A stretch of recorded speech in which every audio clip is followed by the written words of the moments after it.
Salut tout le monde, donc je vais faire une petite vidéo sur un petit résumé et puis mes impressions sur le Salzbourg Winter Open 2016, donc la compétition que j'ai fait il y a un peu plus d'une semaine. Donc c'est parti, hein, on va commencer déjà avec les catégories qui m'intéressaient peu, on va dire, donc c'est-à-dire 2x2 et Pyraminx. Bon bah 2x2 je me suis complètement foiré. 5 secondes 0,08 de moyenne, oui c'est 5 secondes 0,8, c'est pas bien du tout pour moi, normalement je suis largement meilleur que ça, mais bon, le 2x2, tant que je m'entraînerai pas, j'aurai pas vraiment d'objectif pour une compétition, donc c'est pas si grave que ça. Bon bah bravo à Juliette Sébastien hein, qui a gagné sa première compétition au 2x2 avec une moyenne à 3,23, qui finit à 2 centièmes devant Reto Bubendorf.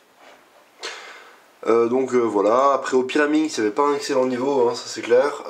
Bon, à part Reto qui est médaillé au championnat du monde, et Reto qui a gagné la compétition avec 5 secondes 65 de moyenne, et encore, hein, c'est pas une bonne moyenne pour lui. Donc au Pyraminx c'était assez comique parce que en fait, bon bah, il y avait qu'un seul tour, mais il y avait deux groupes. Les compétiteurs étaient divisés en deux groupes. Le premier groupe est passé, et ensuite le deuxième groupe est passé, mais avec des mélanges du premier groupe. Ce qui est absolument interdit, forcément, parce que les personnes qui passent dans le deuxième groupe ont déjà vu les mélanges du premier groupe. Donc on ne peut pas passer sur les mélanges du premier groupe. Et en fait, le délégué et l'organisateur se sont rendus compte de ça après le passage de tous les compétiteurs. Donc on a dû effacer tous les temps et faire repasser tout le monde. Et ça m'arrangeait plutôt bien, parce que le premier passage, je me suis complètement foiré, j'ai fait vraiment n'importe quoi. Et au deuxième passage, j'ai battu mon PB officiel de moyenne, j'ai fait 9,03 de moyenne de Pyraminx. Et là, un truc vraiment inattendu, improbable, je m'y attendais vraiment pas du tout, je finis 4ème. Donc c'est évidemment mon meilleur classement au Pyraminx, puisque je m'entraîne jamais au Pyraminx. Je suis sub 10, mais enfin presque sub 9, je dirais même. Mais de là à faire 4ème, parce que 4ème, avec des 9 secondes, en général on finit 15ème aux compétitions. Donc vraiment finir 4ème là, ça m'a vraiment choqué, et ça montre qu'à part Reto, et éventuellement Clément Cherblanc, bon bah là il y avait vraiment pas de niveau, et finalement ils étaient deux ou trois très loin devant, et après c'était vraiment, ça montait à 9-10 quoi. Donc bon, le fait qu'il n'y ait pas de niveau, ça me permet de faire une 4ème au Pyraminx, c'est mon meilleur classement. En général, je finis toujours 15ème, donc ça m'a vraiment fait bizarre de voir mon nom en 4ème au Pyraminx, donc voilà. Après, au Big, 6x6 et 7x7, j'ai pas grand chose à dire, hein. Je pensais pouvoir m'en sortir un minimum, et je me suis complètement foiré. Bon bah voilà, il y a encore du boulot, il va falloir que je bosse ça, parce que pour le moment, c'est pas terrible par rapport à ce que je pensais. Je pensais vraiment en fait que je pourrais m'en sortir, que je pourrais être évidemment éventuellement bien classé. Et aussi facile, ben, je finis 5ème sur 7 avec une moyenne à 4,01, ce qui est absolument nul par rapport à ce que je fais chez moi.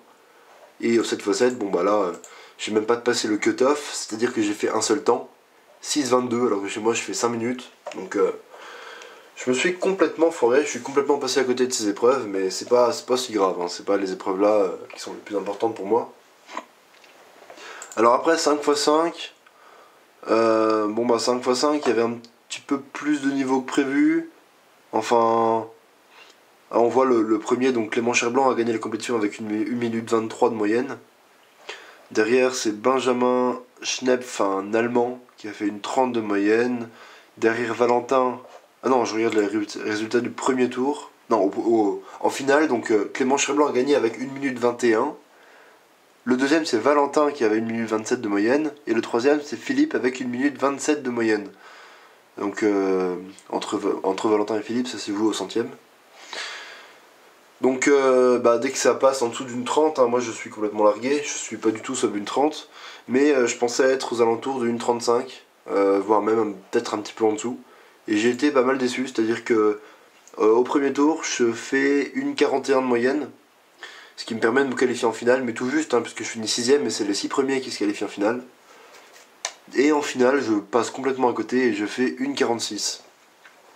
Et en fait, il y a un truc qui, je trouve, est positif pour moi. C'est un peu contradictoire parce que, en général, quand on dit ça, c'est pas positif. En fait, c'est tout simplement que je suis pas constant du tout. C'est-à-dire que je suis capable de faire une 30 et au temps d'après faire une 45 ou une 50. Et pourquoi je dis que c'est positif? Parce qu'en fait, quand je fais une 30, ça veut dire que ma résolution est bien du début à la fin. Et quand je fais une 50, ça veut dire qu'il y a un moment où ça a bugué. Ou, enfin, une 50, ça veut dire qu'il y a même plusieurs moments où ça a bugué. Et je me dis que si j'arrive à bien bosser les trucs qui bug, certains cas par exemple qui font que certains solves et pas d'autres vont être moins bons. Donc si j'arrive à bosser ces trucs là et à faire en sorte que finalement, par exemple pour les 2 dernières arêtes, tous les cas de figure, je puisse les résoudre en autant de temps, et je pense que du coup je pourrais être constant et les temps qui sont mauvais pour le moment pourront descendre au niveau des temps qui sont bons. Donc du coup je pourrais être, je pense, aux alentours d'une 35 tout le temps, voire même encore beaucoup moins parce que je m'entraîne pas énormément en 5x5. Donc voilà. J'ai pas fait des très bons résultats, mais j'ai quelques leçons à en tirer. Donc voilà, c'est pas si mal finalement de savoir un petit peu ce qu'il faut que je bosse. Parce que j'ai bien vu en fait la différence entre les solves réussis et les solves pas réussis. Et je sais exactement ce qu'il faut que je bosse, donc c'est plutôt bien. Après au 4x4, j'ai été très étonné. Au premier tour, je fais 50,54 de moyenne, alors c'est vraiment pas bon du tout pour moi. Et je me qualifie quand même en finale en étant 5ème, hein, c'est les 6 premiers qui se qualifient en finale. Il y avait un petit peu de niveau, en fait on était pas mal à être à peu près dans les mêmes temps, c'est-à-dire que Clément Cherblanc, Reto et moi, je pense qu'on a le même niveau. Il y a Philippe aussi, donc Philippe Viroulo, je le pensais pas au niveau là, mais il sort quand même 46,99 de moyenne au premier tour. Donc on voyait tous Valentin finir premier largement en 4x4. Donc il a été premier au premier tour. Et en finale, là en fait, moi j'avais fini 5ème au premier tour. Et là j'ai cartonné, j'ai fait vraiment une très très bonne finale. Je suis vraiment content de moi pour ce qui est du 4x4. Je sors une moyenne à 44,74 qui est PB de loin officiel, puisque mon PB officiel était à de 47 secondes en moyenne. Et ce 44 en finale me permet d'être deuxième derrière Valentin. Et c'est pas loin derrière Valentin parce que je suis à peu près 7 dixièmes de seconde de Valentin, hein, si vous avez vu sur CubeComps ou si vous avez CubeComps devant vous là. Vous pouvez voir que je suis seulement à 7 dixièmes de Valentin alors que normalement il est largement meilleur que moi.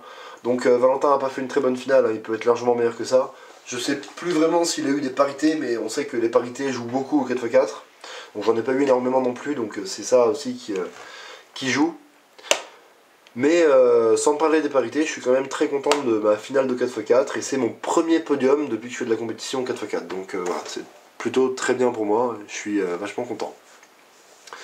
Alors maintenant, mes deux catégories préférées, donc les deux où j'ai vraiment des objectifs, quoi, où j'ai envie de cartonner, c'est OH et 3x3. Je vais commencer par parler du OH, puisqu'il y aura un petit peu moins de choses à dire. Tout simplement parce que j'ai été, on va dire, moyen pendant toute la compétition. Moyen par rapport à mes temps habituels, hein, évidemment. C'est-à-dire qu'en premier tour, je fais 15,83 de moyenne, avec un 13,50 single. En finale, je fais 15,90 de moyenne avec un 14,71 single. Donc au moins c'est sub 16. Je pense que c'est le minimum pour moi. Voilà, c'est pas horrible, c'est pas dégueu comme temps, mais bon, je suis largement capable de faire mieux que ça. Donc aussi, on avait les mains très froides, il faisait froid dans la salle, donc ça joue aussi. Donc voilà, j'ai pas de regrets par rapport au H. Je suis allé décontracté, détendu, je me suis dit, bon voilà, je fais ce que je sais faire et c'est tout. Donc ça a donné du 15, du gros 15. Donc au moins ça assure la première place, hein, c'est ça que je voulais. Et du coup, j'ai mon 10e titre officiel en OH. Donc ma 10e compétition gagnée en OH. Enfin, je suis même plus sûr de ça, c'est 9 ou 10, mais en tout cas, voilà, c'est 9 ou 10e titre en OH. Donc bon, à chaque fois que je gagne une compétition, ça fait toujours plaisir, hein, même si... bon, là, on voit que la deuxième, c'était Juliette, qui est 2 secondes derrière moi pendant à peu près toute la compétition. Enfin, je vois qu'au premier tour, Juliette, elle fait 18 et je fais presque 16. En finale, elle est à 17,29 et je fais 15,90. Donc voilà, Juliette, elle commence à vraiment bien progresser au H. Alors même 17,29, c'est beaucoup moins bien que les temps qu'elle fait chez elle. Mais j'attends vraiment de voir avec l'expérience, quand elle va faire de plus en plus de compétitions, quand elle va acquérir de l'expérience, quand elle va mieux gérer son stress, la pression que la compétition engendre. À mon avis, elle va être vraiment extraordinaire au H. Bon, déjà, elle a le record du monde féminin. Donc voilà, là elle finit en finale deuxième derrière moi. Le troisième c'est Reto à 18 secondes, donc 18 secondes c'est normal pour Reto. Donc voilà, le podium, je savais que ce serait Juliette, Reto et moi, mais je savais pas dans quel ordre, parce que même moi j'étais pas sûr et certain, hein, on sait jamais, Juliette ou Reto peuvent sortir une moyenne très bonne, et moi je peux passer à côté de ma finale. Donc voilà, j'ai assuré la première place, Juliette a fini deuxième, il me semble que ça doit être la première fois qu'elle finit deuxième en OH, à moins que à Chambéry, je sais plus, donc à vérifier, mais il me semble. Donc voilà pour le OH. Alors maintenant le 3x3. Donc au 3x3, on était clairement 3 à partir favori. Il y avait Valentin, Juliette et moi. Et on savait que Reto serait vraiment tout près derrière. Donc finalement, premier tour, on voit le classement, Valentin Hoffman à 11,14, moi à 11,68, et Reto à 12,28. Alors on est tous passés à côté du premier tour. Hein, tout ça, c'est des temps qu'on n'est pas censé faire, on est largement meilleur que ça. Alors moi, c'est un petit peu dommage parce que au deuxième temps, je fais 12,63, mais en fait, c'est 10,63 plus 2. Et ça fait que j'aurais pu finir premier du premier tour. Bon, alors ça n'a pas une importance énorme puisque c'est le premier tour. Mais bon, ça fait toujours plaisir, ça met en jambe hein, de finir premier au premier tour de 3x3. Comme j'ai fait d'ailleurs à Chambéry, hein, où j'ai fini premier au premier tour. Au deuxième tour, pardon. Oui, enfin je sais même plus. Bref, c'est pas grave. Donc en demi-finale, alors là, c'est là que ça devient assez énorme. Puisque je sors 9,42 de moyenne. Alors là, je saurais pas vous expliquer d'où je sors ça. En demi-finale, j'étais en feu. J'arrivais à anticiper, mais vraiment d'une manière extraordinaire. Le niveau look ahead, je sais pas, mes yeux ils étaient partout sur le cube en même temps et les finger tricks ils suivaient. J'étais vraiment à fond, bourrin du début à la fin sur tous les solves. Alors c'est dommage que j'ai un petit peu de lock-up sur le 10-39 parce que sans les lock-up c'était sub 10 et du coup j'aurais eu une AVG5 avec 5 temps sub 10 et ça bah, c'est complètement inespéré. Donc voilà, j'étais vraiment. J'ai jamais été aussi bon en compétition et 9,42 bah, ça me fait passer devant des cubeurs français comme Valentin Hoffman par exemple qui sont en général largement meilleurs que moi donc c'est assez énorme et ça me motive encore plus pour bosser le 3x3 et être encore meilleur à la compétition suivante qui sera probablement Sante en avril. Donc voilà, c'est assez énorme. Il y a la vidéo sur ma chaîne, hein, vous pouvez voir que c'est vraiment bourrin du début à la fin. Voilà, je suis super fier de moi sur cette demi-finale, donc évidemment je finis premier. Et du coup, comme je finis premier, et ben en finale, je suis passé avec Valentin Hoffman, donc en tout dernier, puisque vous savez qu'on passe 2 par 2 en finale, hein, il y a la vidéo de la finale sur ma chaîne, vous pouvez voir qu'on passe 2 par 2. Et en fait, on passe en fonction du classement de la demi. Du coup, premier et deuxième, on passe en tout dernier durant la finale, pour que on finisse la finale sur le plus haut niveau, pour qu'il y ait le plus de spectacles possible. Et donc c'est assez, c'est bien de passer dans les 2 derniers. Ça doit être une des premières fois que ça m'arrive, et donc ça fait vraiment plaisir. Surtout avec Valentin, hein, qui est normalement largement meilleur que moi. Donc en finale, j'ai été correct, on va dire, même si je tape 2 temps à 12 qui sont pas du tout corrects. J'arrive quand même à gérer mon dernier temps, même si j'ai pas vraiment géré les temps précédents. Ce qui fait que j'assure quand même 11,23 de moyenne. Alors Juliette est à 11,08, donc elle finit deuxième, et Valentin à 10,97. Donc le podium, bon, c'est pas un énorme podium par rapport à des compétitions qu'on a pu voir en France en 2015. Mais bon, voilà, il y a quand même un petit niveau correct. Alors heureusement que même si j'ai pas très bien réussi mes 4 premiers temps, je me suis pas déconcentré. Parce que sur le dernier temps, si je m'étais déconcentré et que j'avais fait un mauvais, Reto serait passé devant moi et j'aurais fini 4ème au lieu de 4ème au lieu de 3ème. Et j'en ai déjà parlé lors de la vidéo que j'ai tournée avant de partir à Falsbourg. la moindre place dans le classement peut jouer au niveau du classement de la Coupe de France. Puisque en fonction de mon classement, je gagne des points qui s'accumulent au fur et à mesure de l'année pour la Coupe de France. Et cette année, j'ai vraiment un objectif Coupe de France et j'aimerais vraiment bien gérer en Coupe de France. Donc le fait de finir 3ème là, bon, même si il n'y avait pas un énorme niveau et j'aurais peut-être pu finir premier, mais bon voilà, c'est comme ça, c'est tout. Juliette m'a battu à quelques dixièmes de seconde, Valentin pareil. Ça s'est joué vraiment à rien du tout en finale entre nous trois. Enfin entre nous quatre, parce que Reto est juste derrière aussi.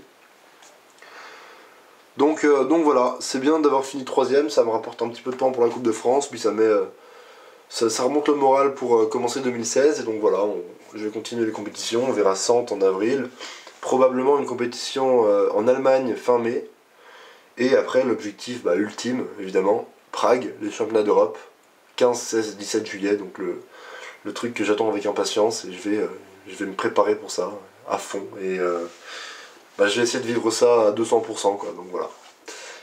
Bon voilà, donc cette vidéo est finie, 16 minutes quand même, donc je pensais qu'elle durerait moins longtemps que ça, mais bon, quand j'ai des choses à dire, je les dis, hein, donc vous êtes habitués à des vidéos assez longues, donc c'est pas grave. Voilà, salut!